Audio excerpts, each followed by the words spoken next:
Hi there, my name is Christine Were, and I want to share with you guys my story, how it was growing up as a lady or as a woman.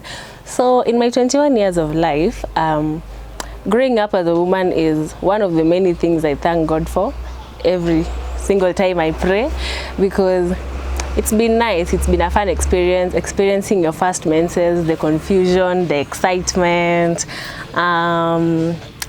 being told that a boy has a crush on you back in our adolescent years, getting to learn how to do makeup, which I'm still trying, I'm still struggling with makeup, and yeah, so it has been a nice experience. It's something I would love to relive over and over again. In as much as girls and women are at very high risks of being SGBV victims or GBV victims, I would still love to be a lady. So my story is about how how an uncle of mine tried to assault me sexually, or he actually assaulted me sexually, and I never shared with anyone because, yeah, you'll get to know the reasons as we go. So at that time I was in class 4, if I can remember very well, and my dad was away on business. He had a nice job. He wasn't around that much, and my mom was, we would stay with my mom, and then my siblings were in boarding school, so I was at home with my small brother, our little cousin, an uncle of ours from the dad's side, and my elder brother, our firstborn. So we'll name this uncle Uncle Box. And so during this time of the year, mom was busy overseeing a project, Ushago. So she'd stay with us from Monday to Friday. Kifika Friday jioni, she'd travel to our country, and we would remain with our uncle in the house. And so at that time I was the only girl in the house. So it was our Uncle Box, my big brother, me, my small brother, and my little cousin. And my uncle, he was a drunkard. He was a drunkard, and then he was this kind of people who would do, how should I say it? Should I call him a hypocrite? Because he'd get drunk and then hide himself in, he'd hide behind religion. He was a pastor. He would listen to gospel music every day, every now and then, very loud music, very loud volume. And so I saw that if I tell someone my experience with Uncle Box, they'd be like, "Ay, Christine, you're lying." Why? You're lying, unadanganya. Uncle Box hawezi fanya kitu kama hiyo. So there's this time, it was on a Friday night. Mom was not around, dad was not around, and our house was a 3-bedroom. So there was the master bedroom, the bedroom where I slept with my brother, my small brother, and my little cousin, and then the bedroom where Uncle Box and my big brother would sleep. So this particular night, we were home alone for until around 10, around 10:09 Apple. It's when Uncle Box came back. We had already gone to bed, we were sleeping, and then our beds were double-deckers. My brother and my little cousin at the lower bunk, and then I was sleeping at the topmost bunk. So as I was sleeping, I had someone enter our room. I'm this kind of person, if I'm sleeping and then you switch on the lights, I instantly wake up. So I woke up, and then like I didn't actually rise from bed, but my conscience was just awake. So I had someone in the room, the light went on, and then I had someone in the room looking for something on the shelves, and then I assumed maybe it's my big brother, because where I come from, it's just, should I say, common sense. If you're having kids in the house, you check on them every now and then katikati ya usiku. So I thought it's my brother. Maybe amekuja kuangalia if the nets were tucked in, if tumejifunika vizuri, if mtu amesusu kwa bed anafaa chenjiwe. So I assumed it was my brother, until I had someone touching my thigh. And at this moment, I instantly froze, nearly freeze, and then nikajua tu, this is not my brother. Because mbona nishike, you know. And then before I knew that it was my brother, before I knew that it was my uncle, I thought it was my brother because my uncle had no business in that room. That was one bedroom yenye hakuwahi kanyaga, hakuwahi ingia kwa hiyo bedroom. So I had all the reasons to believe that it's my big brother. So when he touched my thigh, I froze and I stopped breathing for a few seconds just to internalize nini inafanyika, you get. And then when I snapped out of it, nikasonga sasa, because I was sleeping close to the edge of the bed. I moved close. I now moved closer to the wall, away from his reach. And when I moved, he also stopped, and it's like he noticed what he had noticed, that I had noticed what he was doing. So he stopped there for a while. I was also freezing. I did not even want to wake up. I just pretended that I was still asleep, but I was fully awake and very much tensed. So when I moved, he stood there for a minute, and then now I had uncovered my face just to see who was that, to confirm who that was. And then I saw him. He creeped. Now, you know, I'm sleeping at the top bed, at the top bunk, and then I could see him creeping out of the bedroom. He came in walking. Now he creeped out, and then his jacket was hanging on our bed. I saw his jacket, and I instantly knew this is Uncle Box. No one could convince me otherwise. So after that, I was still shocked. I stayed in bed for a minute, and then I told myself, I'm not allowing myself to fall asleep again, because now I don't know what this man could have done to me. So I just gathered my strength, and I got out of the bedroom and pretended to be going to the toilet, so just to monitor, to see if he was still awake, if he was asleep, just to see what he was doing. And he left our bedroom door open, so I was very much afraid that he would come back again. And mind you, at that time, he was drunk, and he had switched on these, how do you call them, local radio stations. And there were people preaching, and the volume was just up there. So I went to the toilet, stayed there for a minute. I did not hear any movements in the house. Nikatoka choo, nikaenda kwa sink, nikajifanya I'm washing my hands. From the sink, nika creep sitting room, and the lights were off, but the radio was still playing, and I could see his body hapo kwa kiti. He was asleep. He was dead asleep. And I told myself, I'm not going back to bed in this house. So luckily, we had this neighbor. I'll call her Flower. Flower was just God sent. So Flower's mom was away on business also, so she had the whole house to herself. And you know, kids na nini, cartoons. Ukiacha mtoto kwa nyumba peke yake na atawatch cartoon hadi kesho asubuhi. So I knew very much that Flower was still awake. So I crept to the sitting room, nikachukua key where it used to be. Nikaenda nikafungua mlango. I did not even bother to wake up my brother. I was so tensed. I did not even want anyone to know that I was leaving that house that night.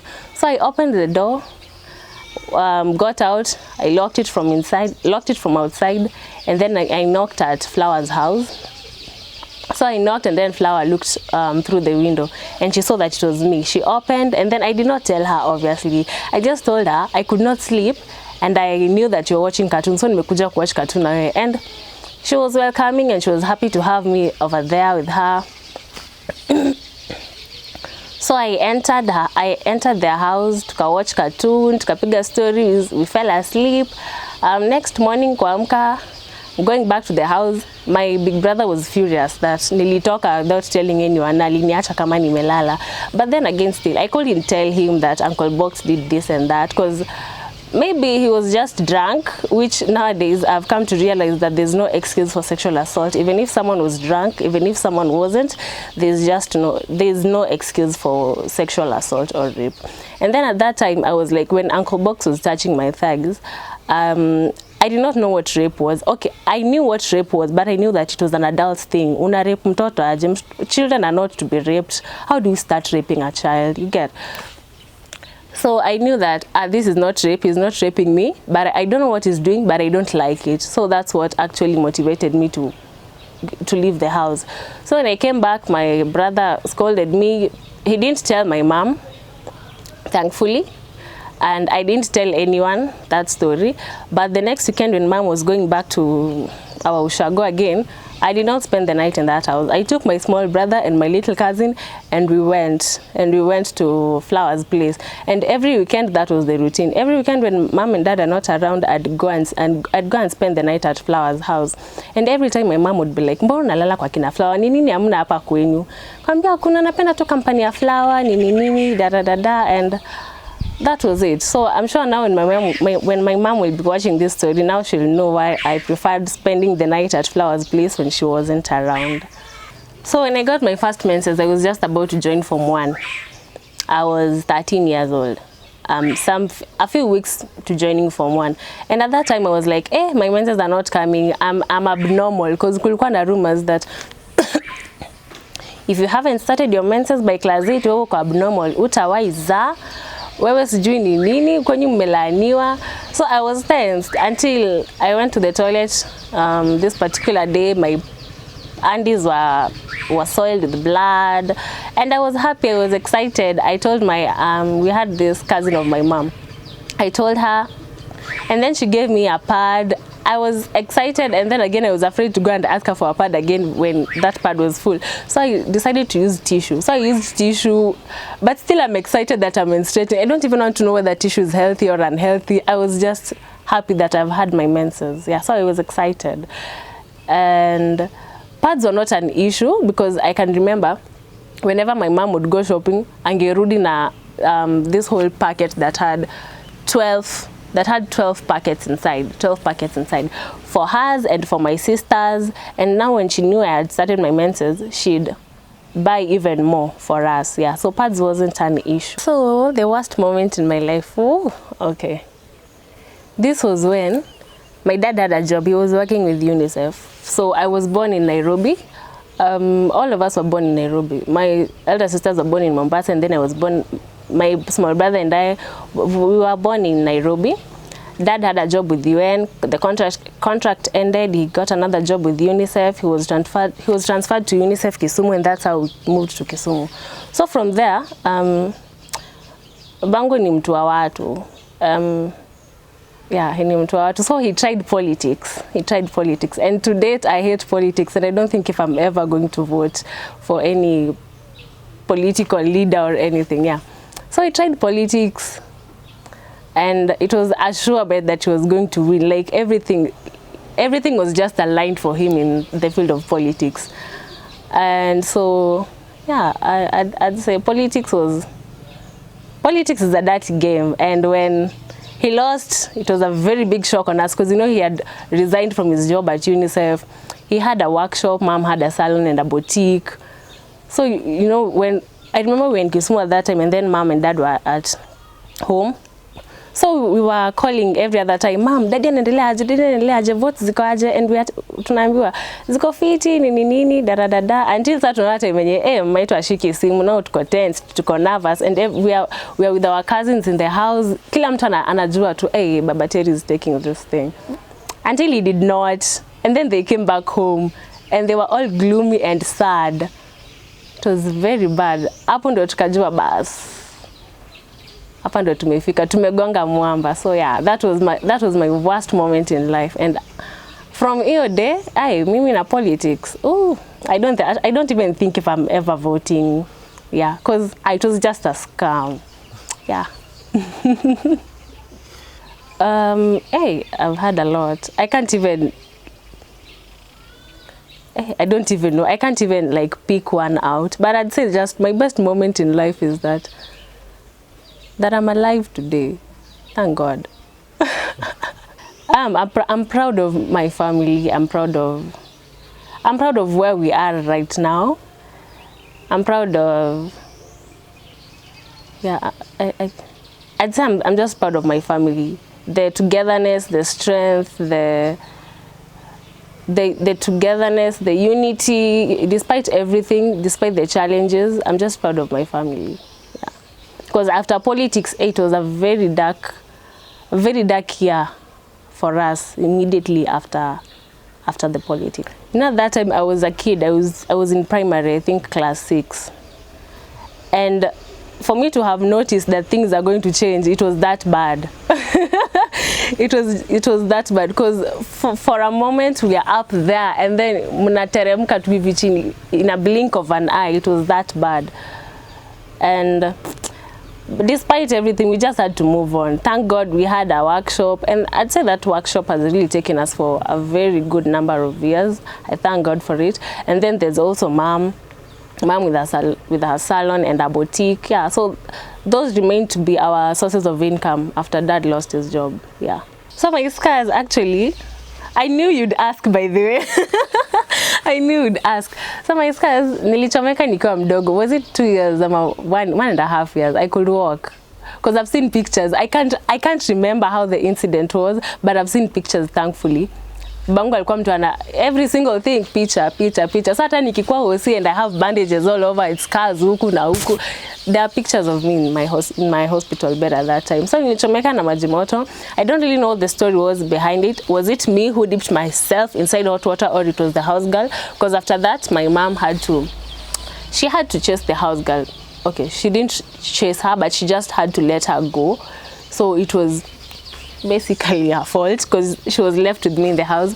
And so it was hot water, and I remember there's a time I was walking and I was wearing a sleeveless. Nilikuwa natembea peke yangu, and then mama mwingine akanistopisha akaniambia, "Hai sasa, haya unatembea na mkono zako hivi, au uko pia tofunike." Like she was proud that I'm walking with my scars hivi at a very young age. I remember there's this bandage I was given in hospital. I didn't know inaitwa bandage.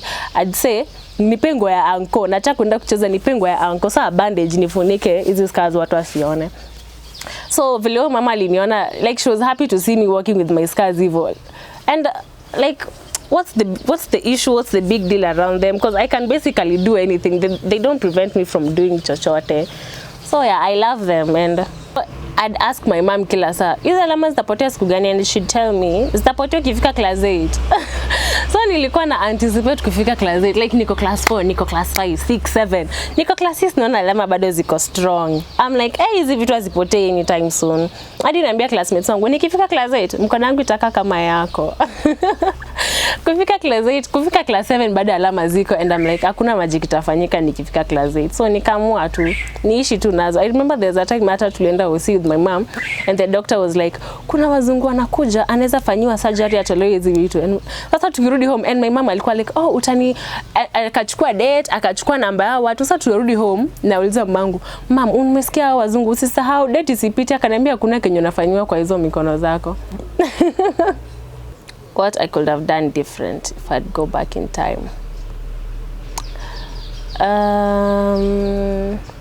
I'd reduce my level of expectations. Expectations zitakuramba. Yeah. Expect less and life moves on swiftly. So that's my story. And by the way, I wanted to say this. Any parent out there, don't feel too comfortable around relatives. These people are not your friends. Wow, see when. So don't feel too comfortable leaving your kids around relatives, because I was afraid if I tell my mom, she'd be like, "Ay, Uncle Box, ule pasta, nini da." And so yeah, just don't get too comfortable having your kids around relatives, especially male relatives or relatives of the opposite gender. Yeah.